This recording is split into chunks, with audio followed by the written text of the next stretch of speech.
L'homme est une créature de Dieu si merveilleuse que son corps est le temple de son esprit, dans lequel il doit tout faire pour le glorifier. L'objectif de cette présentation est de vous aider à maintenir une bonne santé pour glorifier Dieu dans votre corps et dans votre esprit qui lui appartiennent.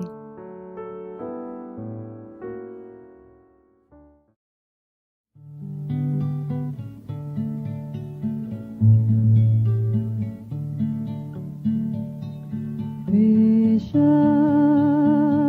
je voudrais te guérir. J'ai vu tes larmes, ta souffrance, mais pour avoir la délivrance, il faut apprendre à m'obéir. Voici, je me tiens à la porte, je suis ton maître et ton sauveur. La paix, le bonheur, je t'apporte. Ne veux-tu pas m'ouvrir ton cœur? Tu sais que je suis né pour toi, que pour toi j'ai donné ma vie. Ton cœur est-il hôtellerie, sans place même pour son roi? Souvent, année après année, chez toi j'ai frappé mais en vain. Voici le soir de la journée, ne veux-tu pas m'ouvrir enfin? N'as-tu donc pas besoin de moi quand autour de toi tout chancelle? Mais aujourd'hui, viens sous mon aile, je serai tout, oui tout pour toi. Le temps rapidement t'emporte. Pourquoi renvoyer à demain?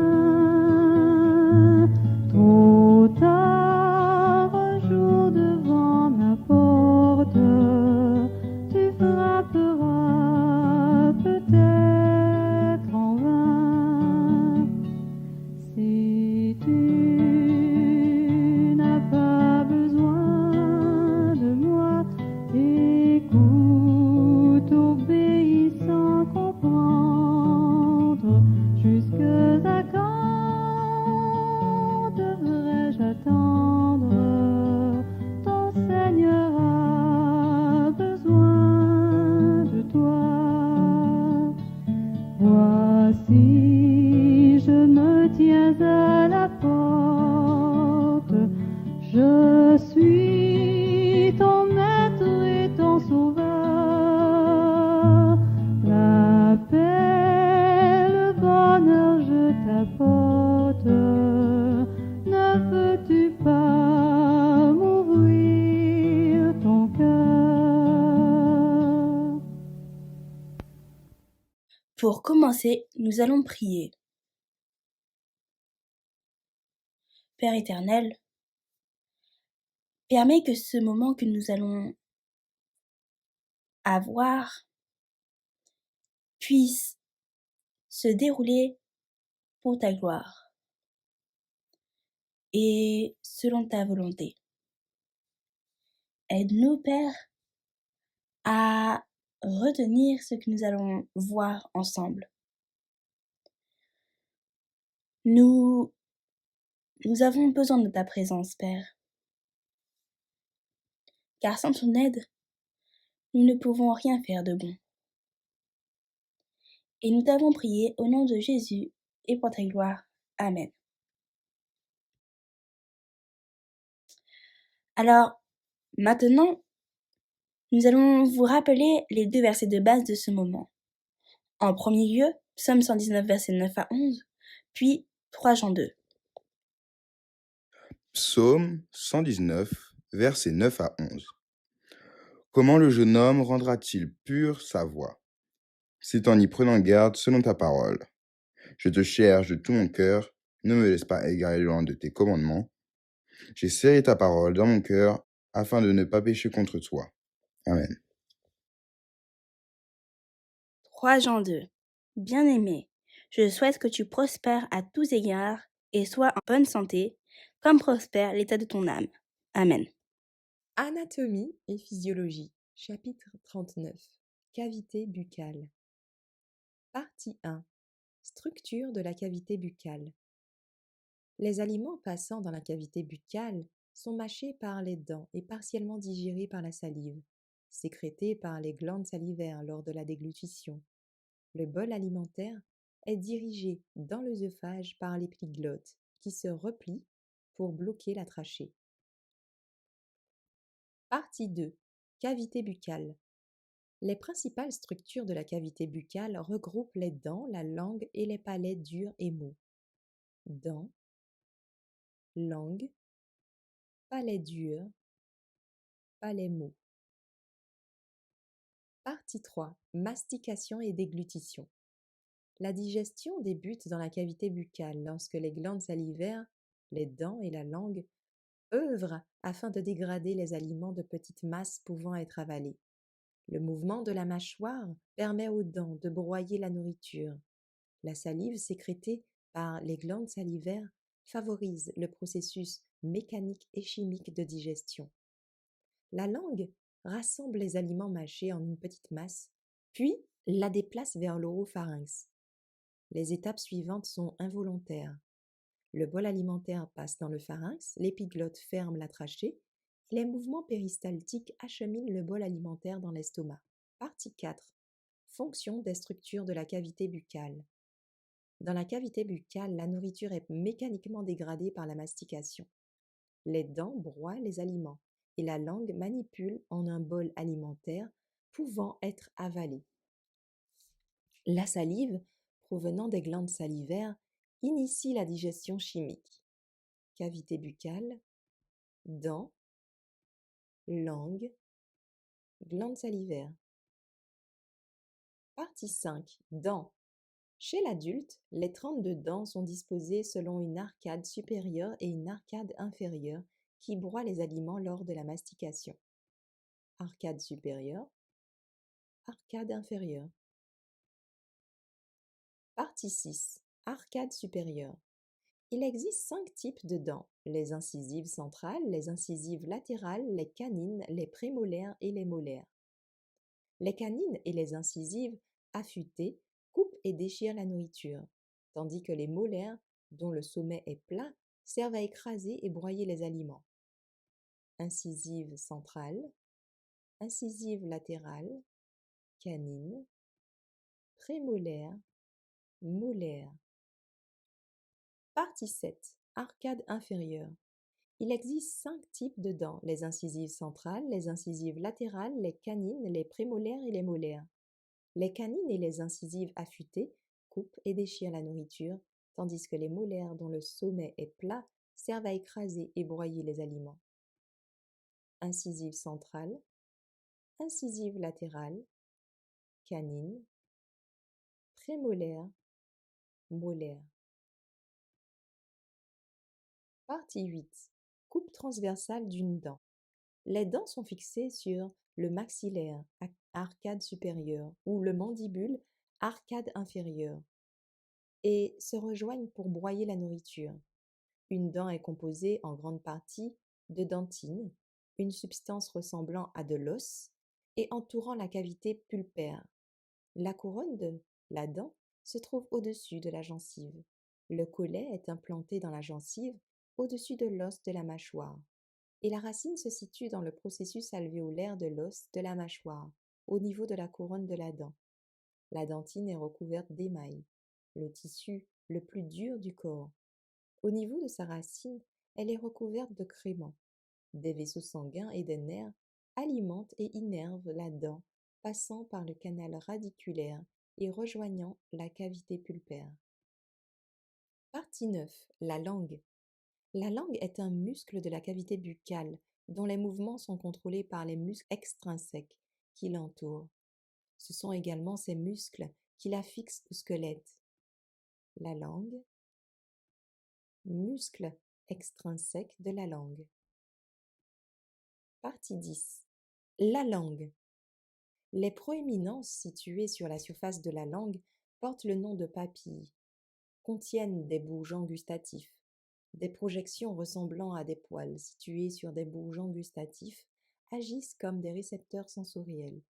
Ils transmettent des signaux du goût aux nerfs qui acheminent ces signaux vers le cerveau. Les papilles calciformes et fongiformes contiennent des bourgeons gustatifs. Les papilles filiformes créent une fiction qui facilite le déplacement de la nourriture par la langue. Derrière la langue se trouvent des tonsilles palatines, l'uvule et le voile du palais, l'espace séparant la cavité buccale et le pharynx. Partie 11. Histologie des bourgeons gustatifs. Les bourgeons gustatifs de forme ovale situés sur les papilles de la langue, le palais mou et l'épiglotte contiennent 3 types de cellules épithéliales. La partie périphérique du bourgeon gustatif comporte des cellules basales. Il s'agit de cellules souches qui se divisent et se différencient en cellules de soutien et de cellules gustatives. Les cellules de soutien constituent la paroi externe du bourgeon gustatif, entourant les cellules gustatives à l'intérieur. Chaque cellule gustative possède une longue microvillosité ou cil gustatif, qui s'étire dans le pore gustatif jusqu'à la surface de la langue, où il reçoit les signaux du goût.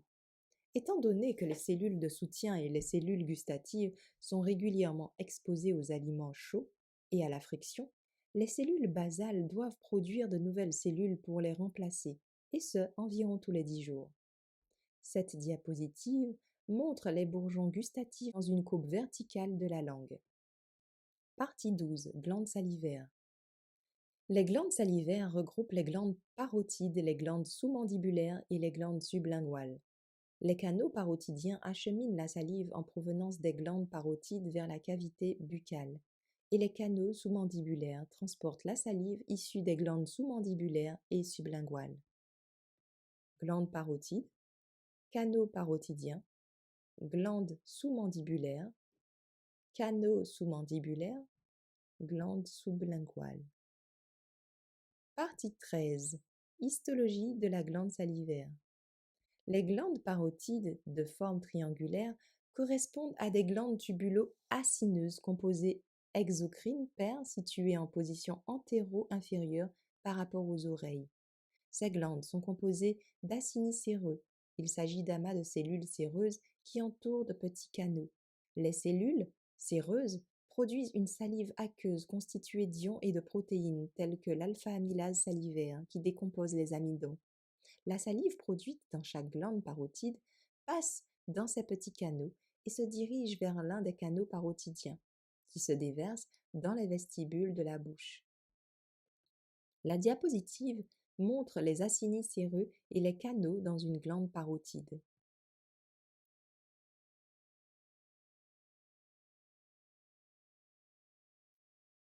Les glandes sous-mandibulaires de la taille du noix correspondent à des glandes tubulo-acineuses composées exocrines paires situées sous le bord inférieur du mandibule corps. Ces glandes se divisent en lobes superficiels et profonds. Les acinis, constitués de cellules muqueuses et de cellules séreuses ou les deux cellules muqueuses sécrètent de la mucine pour lubrifier la bouche. Les cellules séreuses sécrètent l'amylase salivaire pour décomposer les amidons. La salive produite dans chaque glande sous-mandibulaire passe dans ces petits canaux et se dirige vers le canal sous-mandibulaire qui se déverse dans la bouche au niveau de la base du frein de la langue, Cette diapositive montre les acinis séreux et muqueux et les canaux dans une glande parotide.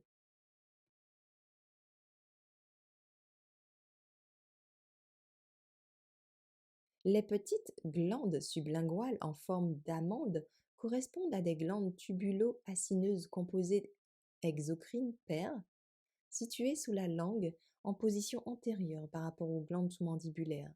Ces glandes contiennent des acinies pouvant être constituées de cellules muqueuses ou de cellules à la fois muqueuses et séreuses. Les cellules séreuses des acinies mixtes sont généralement poussées vers le cortex des acinies et en raison de leur forme de demi-lune portent le nom de croissants séreux. La salive produite dans chaque glande sublinguale passe dans multiples canaux excréteurs qui se déversent dans le canal sous-mandibulaire ou directement sur le plancher de la bouche. Cette diapositive montre les acinies muqueux et mixtes et des canaux dans une glande sublinguale. Partie 14. Muscles de la mastication. Les muscles responsables du mouvement de la mandibule lors de la mastication regroupent le temporal, les masséters superficiels et profonds et les ptérygoïdiens, médial et latéral. Temporal, masséter superficiel, masséter profond, ptérygoïdien médial, ptérygoïdien latéral. Partie 15. Épiglotte et larynx. Lors de la déglutition, l'épiglotte nous empêche de nous étouffer. Elle se replie pour obstruer le larynx et la trachée. Cela ferme les voies aériennes inférieures et dirige le bol alimentaire en direction de l'œsophage. Épiglotte, larynx, trachée, œsophage.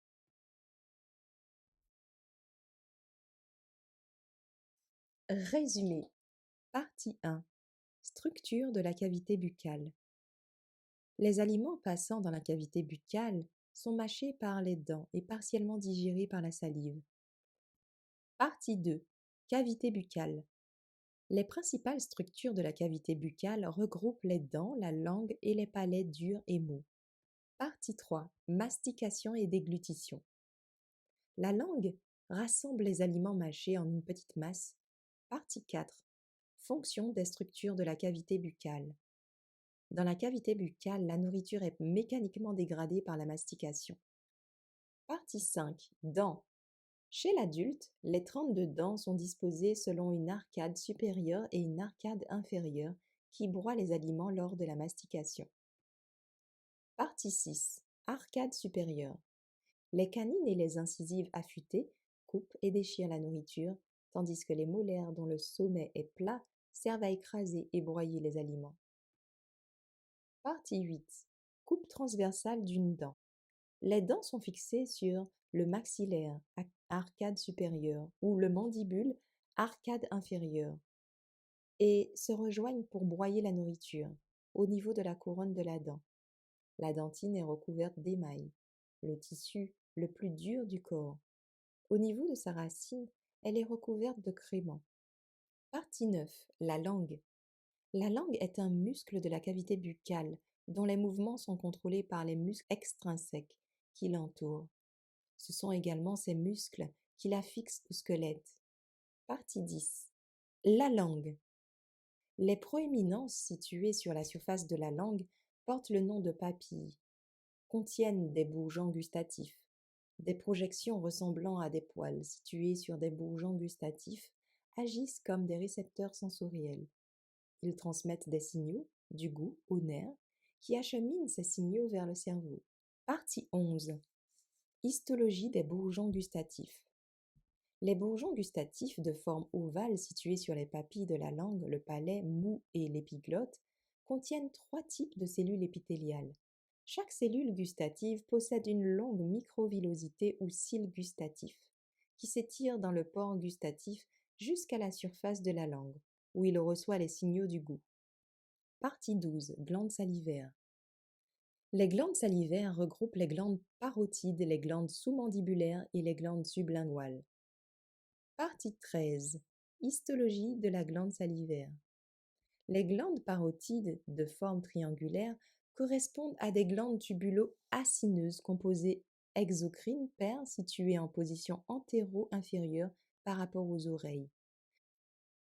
Les glandes sous-mandibulaires de la taille du noix correspondent à des glandes tubulo-acineuses composées exocrine pair situées sous le bord inférieur du mandibule corps. Les deux cellules muqueuses sécrètent de la mucine pour lubrifier la bouche. Les cellules séreuses sécrètent l'amylase salifère pour décomposer les amidons. Les petites glandes sublinguales en forme d'amande correspondent à des glandes tubulo-acineuses composées exocrine pair situées sous la langue en position antérieure par rapport aux glandes sous-mandibulaires. Partie 14. Muscles de la mastication. Les muscles responsables du mouvement de la mandibule lors de la mastication regroupent le temporal, les masséters superficiels et profonds et les ptérygoïdiens, médial et latéral. Partie 15. Épiglotte et larynx. Lors de la déglutition, l'épiglotte nous empêche de nous étouffer. Elle se replie pour obstruer le larynx et la trachée. Si vous avez des questions concernant cette présentation, n'hésitez pas à nous les faire parvenir en écrivant à info@lerest.org.